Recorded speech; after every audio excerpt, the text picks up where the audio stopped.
大家好，我是大卫。在我们的生活中，经常能听到这么一句话，说女儿好，女儿是爸爸妈妈的小棉袄，来形容女儿才能带给父母的那种无微不至的关心。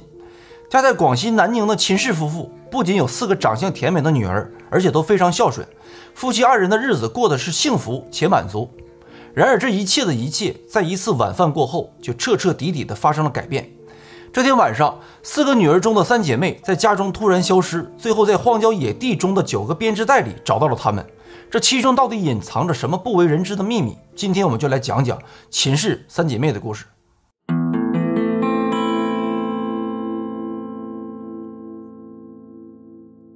首先，让我们把视线转回到2009年的广西南宁。2月10号这一天是农历正月16。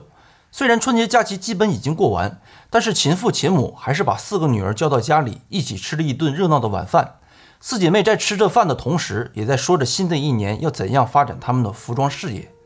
大姐秦巧梅和24岁的二妹秦姐梅在当地的一家服装商场里做服装生意。当时22岁的3妹秦珊和20岁的4妹秦巧萍2个人合伙租了一间门店，也准备开始他们的服装生意。吃完饭以后，秦3妹、秦4妹和父母道别，准备回到他们在加州华都合租的出租房里。这时秦2妹说自己一会儿要去2个妹妹家用一下洗衣机洗几件衣服，让他们听着点敲门声。出门前，秦3妹还特意嘱咐父亲明天一早和他一起去服装店里监督工人工作。随后秦3妹、秦4妹有说有笑地向加州华都小区方向走去。第2天一早，秦父便在家中等着女儿前来与他会合。可是时间已经到了中午，也不见秦3妹的人影。秦父便拨通了秦3妹的电话，可是电话那边处于关机状态，于是就开始联系秦2妹和秦4妹。让秦父感到不安的是，3个女儿的电话没有一个是能打通的。秦父将自己的担心告诉了大女儿秦巧梅。大女儿让父亲不用太担心，表示他们兴许玩得太晚，现在还没有起床。当大女儿听到父亲说3个妹妹的手机都无法接通的时候，心里也产生了一些担忧，便起身来到了加州华都小区 B 座3单元703的出租屋。大姐手里有备用钥匙，就直接开门进了屋。屋子里很干净，被子也叠得整整齐齐，洗完了没有晾晒的衣服还在洗衣机里，看上去好像3姐妹有事情临时出去了一样。可是3个人的手机又全部都在家里，这显得有些奇怪。因为姐妹4人都是做服装生意的，平时手机几乎不离手，突然3个人都不带手机就出门，这让秦家大姐实在想不通。2月12号，秦家人经过2天寻找无果，便让秦家大姐到派出所进行了报案。警察做了笔录以后，来到加州华都小区的出租屋做了简单的调查，并没有发现什么可疑的迹象。就这样，3个风华正茂的女孩同时人间蒸发，在当地也引起了不小的轰动。瞬时间，寻找3姐妹的新闻变得铺天盖地。新租的门店明明还在装修，正常来说3姐妹不会在这个时间点选择外出。那么3姐妹消失的原因到底是什么呢？别着急，马上就有答案了。2009年2月16号下午，南宁市公安局接到了一个报警电话，报警人是2名建筑工地上的工人。他们说自己在经过工地后山山沟的时候，闻到了一阵阵的恶臭，好奇心促使他们顺着味道开始寻找。在山下的一个山沟里发现了2个编织袋，2个人用棍子挑开袋子，结果在里面发现了一些类似人体组织的腐肉。南宁市公安局立刻将该区域进行封锁。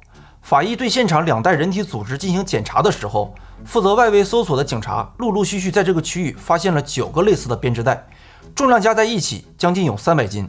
法医通过拼接，最后确认死者是3名女性，年龄都在20岁左右。后来经过检测，确认了死者就是秦家3姐妹。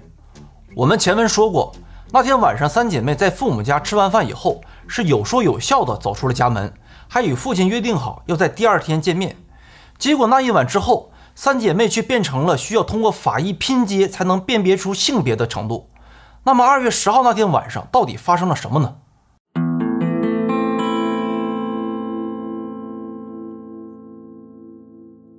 如果想要弄清楚这一切，我们需要介绍一个人，那就是住在秦3妹、秦4妹斜对门709房间的蓝新成。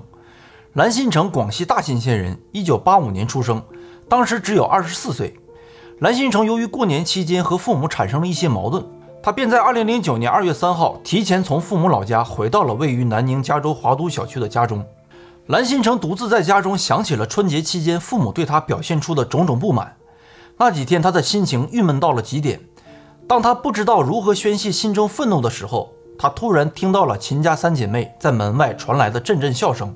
当蓝心诚看到了三姐妹外貌的那一刻，脑海里瞬间产生了各种邪恶的画面。从那以后，蓝心诚开始留心观察对面姐妹的生活规律，并准备了折叠刀、羊角锤、催泪喷雾等作案工具，等待着时机的到来。2月10号晚上8点半左右，处心积虑守候多时的蓝心诚终于听到了秦家姐妹回家的声音。通过房门观察，确认了秦三妹、秦四妹进入了房间以后，蓝心诚先是跑到1楼，将秦家姐妹房间的电闸拉下，故意制造了一个停电的假象，然后返回709房间，趴在房门上继续观察。几分钟以后，秦三妹便打开房门，独自下楼查看电闸情况。因为马上就要回来，所以并没有将房门彻底关上。在对面观察的蓝心诚认为时机已到，便携带作案工具进入了703号房间。蓝心诚看到了独自躺在沙发上的秦四妹，他先用催泪喷雾向秦四妹进行喷射。由于秦四妹不断反抗，蓝心诚就用折叠刀在秦四妹的腿上捅了一刀，随后用绳子将秦四妹捆绑拖至卫生间。这时房间灯突然亮了起来，蓝心诚明白秦三妹马上就要回来了，所以就提前来到门口等待着秦三妹来敲门。没过多久，蓝心诚听到了秦三妹的敲门声。就在开门的同时，蓝心诚一把抓住秦三妹，向房间里进行拖拽。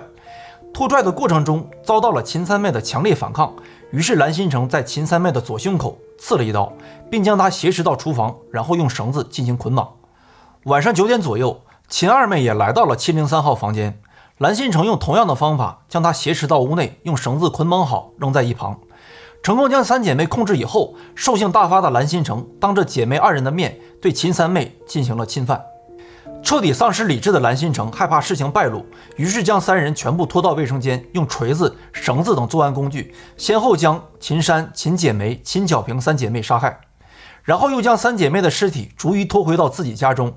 随后蓝心诚对703号房间进行了清理，又将3人的衣物拿回到自己家中。尸体分体是拖回你这个家里面709号房间。3次。在这个拖的过程当中，你不担心隔壁邻舍看见你在这里深更半夜这里干什么？你怎么办？做了什么准备没有？之后把一个大门给演了一个。是哪一家的门被你？有一天起那个门，我用了一个去贴那门堵住猫眼看。哦，把它解2猫眼堵上，然后再开始搬尸体是吧？是。随后蓝心诚在自家主卧卫生间里对尸体进行了侮辱，然后用使用钢锯等作案工具对3姐妹的尸体进行了碎尸分解，然后又放到了9个编织袋当中。2月13号，也就是作案的2天以后，蓝心诚驾驶电动自行车分别将9个编织袋抛掷在阳光新城小区后面的荒山上。为了方便大家理解，这里简单说一下分尸和碎尸的区别。分尸只是对人体进行一般的肢解，而碎尸是在肢解的基础上进行再次升级。因为碎尸需要对人体的脂肪、骨骼进行长时间的复杂作业，所以难度会非常大。由此可见，在短短的2天时间里，蓝心诚就完成了这一系列的事情，足可以证明他这个人的心狠手辣。3姐妹的家人无法接受这个事实，秦父更是伤心欲绝，掩面哭泣。此时秦家人的诉求只有一个，那就是早日抓到凶手，还3姐妹一个公道。秦家姐妹的事情在当地瞬间炸开了锅，各家媒体也纷纷报道有关3姐妹死亡的新闻。当地政府也成立了调查组展开调查。警方先是对小区所在的所有住户进行了摸排，其中也包括了蓝心诚所居住的709号房间。警方曾多次来到蓝心诚家里询问当晚的情况，蓝心诚面对警察的询问表现得很正常，说当天并没有看到什么或者听到些什么。他对警察表示说自己与秦家姐妹只是点头之交，并无什么来往，因此一开始警方并没有把蓝心诚列为重点怀疑对象。第2天发现了什么？对面有什么情况没有？发现有警察来703那里。当时3姐妹的尸体还在哪里？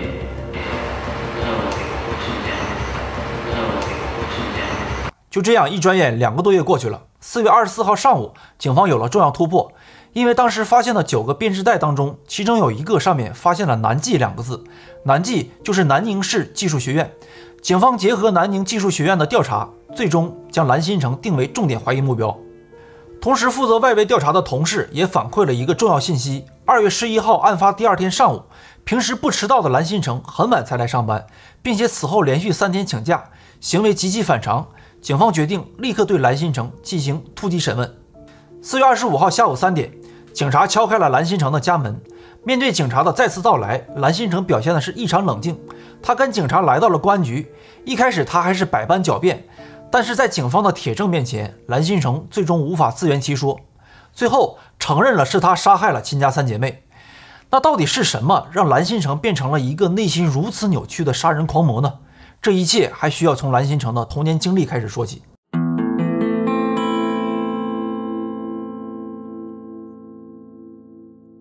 蓝新成1985年出生在广西省大兴县，从小家庭条件非常不错。蓝新成虽然是家中的独子，但是父母并没有对他有过多的溺爱，反而对他严加管教。从小到大，蓝新成不敢做错一件事情，因为不管是不是他的错，最后父母都会把原因归咎在蓝新成身上。有一次，蓝新成得了阑尾炎，肚子疼得无法上学，父亲不仅没有给予应有的关心，反倒是谴责他作为男子汉太过矫情。蓝新成上初中的时候有了暗恋的对象，在写情书的时候被妈妈意外发现。蓝新成的妈妈不仅粗暴地制止了他的暗恋行为，而且还在蓝新成的房间里设置了摄像头，以防止他做一些与学习无关的事情。蓝新成高考时成绩一般，只考上了一所普通的大专。大学毕业以后，他希望可以回到老家县城找一份安稳的工作，但是当他将自己的想法告诉父母以后，却遭到了父母的强烈反对，没有办法，只能被迫留在南京发展。这样的事情在蓝新成的生活当中频频发生。蓝新成说他自己在父母那里不仅没有感受到作为儿子的快乐和幸福，而且他对父母还积攒了很大的怨气。长此以往，积压在蓝新成心底的怨气无法得到发泄，渐渐的，这让蓝新成的内心变得无比的扭曲，直到他做出了这场惊天大案。2009年7月3日上午，广西省南宁市中级人民法院对亲家3姐妹被害一案进行了一审宣判。你要畜生！坐下，坐下。一，被告人蓝新成犯故意杀人罪，判处死刑，剥夺政治权利终生。法院以故意杀人罪判处被告人蓝新成死刑。2010年7月22日，蓝新成被押赴刑场执行死刑。亲家3姐妹的案件到此算是画上了一个句号。原本亲家姐妹可以像我们正常人一样过着平静的生活。但就是因为蓝新成的一个邪恶念头，就夺走了3姐妹的宝贵生命。虽然蓝新成最后被执行了死刑，可这也不足以抚平蓝新成带给亲家人的一生伤痛。农历正月16是秦父秦母最后一次见到3个女儿的日子。如果可以重新回到那一天，我相信秦父秦母无论如何都不会让3个女儿离开自己。可惜的是，我们的生活中并没有如果，生命呢只有一次，逝去了就不再回来。好了，以上就是今天的全部内容。我是大卫，如果你喜欢我的节目，别忘了点个关注，点个赞，我们下期再见。